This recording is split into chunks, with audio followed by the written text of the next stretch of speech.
Class 7 এর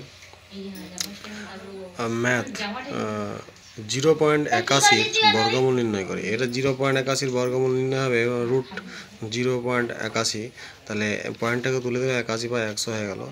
81 বর্গমূল 9, তাহলে 9 × 9 আর 10, 110, 10 × 10, তাহলে হচ্ছে 9 × 10, 9 9 বেরিয়ে গেল।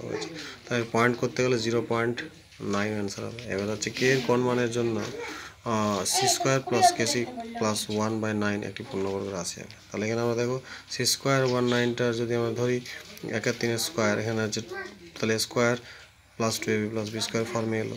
তাহলে এটা যেহেতু এটা থাকে না, তাহলে এটা মাইনাস দিয়ে বাদ দিতে হবে। তাহলে এটা বর্গ দেওয়া হচ্ছে প্লাস এটা বাদ দিতে হচ্ছে, তাহলে এটার মান 0 হলে রাশিটি পূর্ণবর্গ হবে। তাহলে এখান থেকে পাওয়া যাচ্ছে কে সমান -2/3। অনুরূপভাবে আরেকটা যদি এটা ওটা মাইনাস সূত্র প্লাসে দিয়ে করলাম, যদি মাইনাস দিয়ে করি তখন এটা দাঁড়াবে কে এর মান 2/3 +2/3। তাহলে কে এর মান আলটিমেট হবে +2/3। ওকে।